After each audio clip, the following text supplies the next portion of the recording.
Voilà, monsieur, c'est monsieur Simon. C'est monsieur Simon. Moi, j'ai pas le droit de dire On s'est installé là-bas. un familial.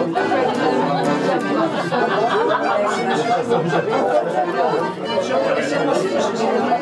Tout le monde est là, monsieur Simon.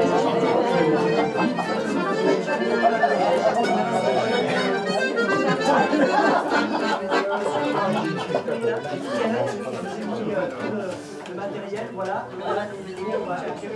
Voilà, donc messieurs, dames, voilà, donc on va, c'est un peu exceptionnel. Là, monsieur Simon vient d'arriver, donc on va pouvoir commencer. Donc on va vous raconter mon histoire. Hein, ça c'est donc l'histoire de mon enfance. Alors on va faire ça, c'est mon partenaire, hein, c'est avec monsieur Simon. Alors, il se concentre.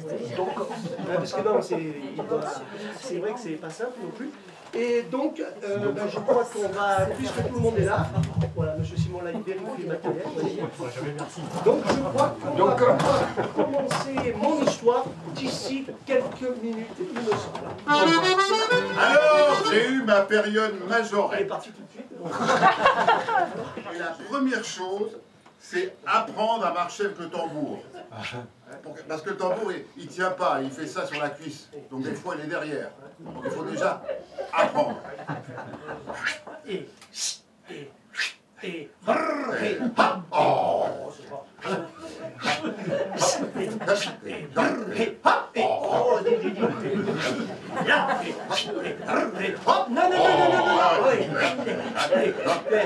Oh.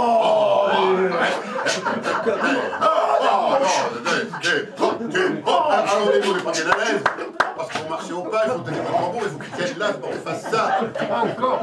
Donc on tournait tous les samedis après-midi à la Sainte-Saint-Michel avec un adulte qui s'appelait Alain aussi. Et après, on apprenait la retraite. Et ce qui est bien avec les tambours, c'est qu'on est devant. Et moi j'étais à côté de Martin. Martin, ça faisait 20 ans qu'il jouait du tambour. Et il y est encore Martin. Je le vois. Je le vois quand je vais à la Vogue de Mours. Il y est encore, hein. Il est encore là, hein. C'est lui qui ouvre la marche. Et devant nous, on avait les majorettes. On avait les majorettes. Parce qu'on accompagnait les majorettes. Donc je les voyais. On montait dans le car quand on allait en Espagne. Des fois, on allait en Espagne. Des fois, on allait en Haute-Ardèche. On partait tous les jours de l'été, on allait défiler dans la Drôme, dans l'Ardèche, même jusqu'en Espagne. On prenait le car avec les majorettes de Pont-Saint-Esprit. Alors, j'adorais parce que elles avaient des culottes. La capitaine avait une culotte couleur or. Donc complètement scintillante. Hein. Et ça, c'était que la capitaine. Hein. Les autres, elles avaient des culottes argent. Donc ça c'était un moment. Oh, oh, oh là là. Oh, oh.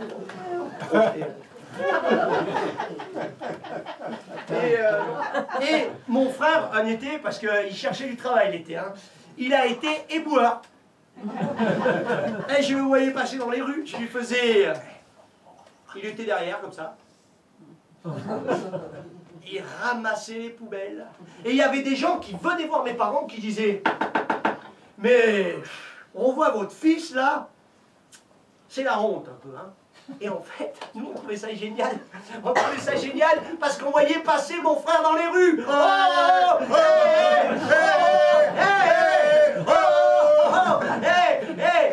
Quand on arrivait avec mon père au balayure le soir dans cet endroit, c'était une espèce, c'était tout noir. On voyait des petits foyers à droite, à gauche, on voyait des rats passer comme ça, et moi j'étais derrière. On leur disait, hé, t'emmènes pas large, toi, hein. Allez, allez, hop, on descend les copeaux. Hop, on déchargeait les copeaux. Alors là, par contre, c'était moi qui mettais le feu. Alors là, les copeaux, ça s'embrasait, hein. C'est comme de l'essence, la sciure, hein. Ça peut exploser même. On met une allumette, comme ça, et d'un coup, ça éclairait tout le terrain des balayures, ça devenait magnifique. On voyait des rats courir, on voyait des frigos, on voyait des machines à laver, on voyait des vélos. Et on voyait le père du marché. Il y avait toujours le père du marché, c'était un quincaillier à Bourg, et il passait tout son temps à récupérer aux balayures. Il y avait marqué, vous qui avez perdu au tiercé, mangez du cheval. Et c'était tout carrelé, tout. Il y avait le bureau de tabac. Le bureau de tabac où on achetait les bonbons. Et quand j'étais à l'école du centre, le matin c'était mon grand-père André Pommier, le mari de Raymond, qui venait me chercher. Il arrivait, il disait, ça va Alain? Il était gentil. C'était la bonté. Quand je pense à mon grand-père, je dis c'est la bonté. Il est né bon. Et du coup, il était dépressif. Un petit peu. C'est quasi impossible de tenir quand t'es si bon. Donc, avec mon grand-père, le matin, on passait devant le bureau de tabac, mais le midi, je rentrais seul. C'est juste le matin qui m'emmenait. Et là, je retournais au bureau de tabac, et là, des fois, j'avais 1 franc, et je pouvais acheter des bonbons, alors pour 1 franc. On avait un sac, mais un très, très gros sac. Et après, il fallait gérer son sac en arrivant dans la cour. José Azevedo, présent. Tout le monde, présent. Moi, j'avais mes bonbons, présent. Ah. Et alors, à qui je donnais des bonbons? Milka. J'allais en donner à Milka. Je lui donnais un bonbon. J'en donnais à Jean-Luc Bonfils, parce qu'il me délivrait aux gendarmes et aux voleurs.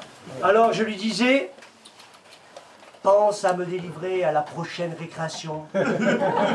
Après, José Azevedo. Et j'allais voir José Azevedo. Je lui en donnais un petit qu'il aimait bien.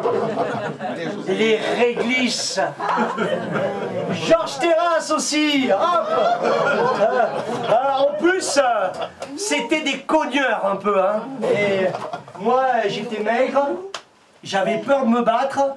Alors je me disais, bon, si je donne des bonbons, peut-être que ça va pas me tomber dessus.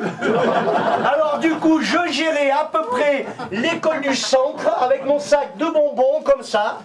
J'essayais de garder le calme et la paix dans la cour de l'école avec les bonbons. C'est pour ça qu'elle m'a aiguillé. Elle m'a dit, la comptabilité, ça sert toujours. Donc j'ai fait le BEP, de comptable. Et le CAP de dactylo. Je tapais donc à la machine avec une serviette comme ça, pour pas voir le clavier. Donc on avait des serviettes, on était 24 avec des serviettes ici. Et là, vous voyez, si vous avez une serviette, et ben hop, vous voyez plus vos doigts. Et après, vous avez des mots, hein, des listes de mots. Vous voyez, par exemple, si c'est pour faire, si on travaille sur le rat, hein, eh bien, vous faites R-A. Ra, R-A, c'est ra, ra, ra, ra,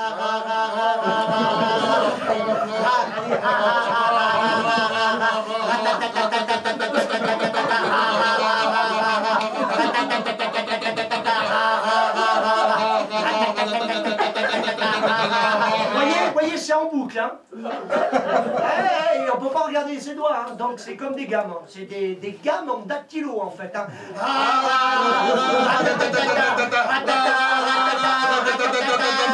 Et on est 25 à faire tous.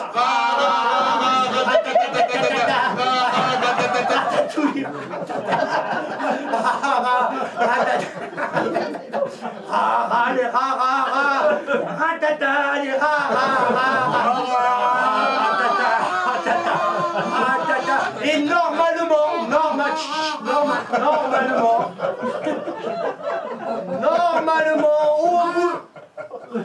normalement, au bout d'une heure, on sait où sont le R et le A. Parce qu'on a fait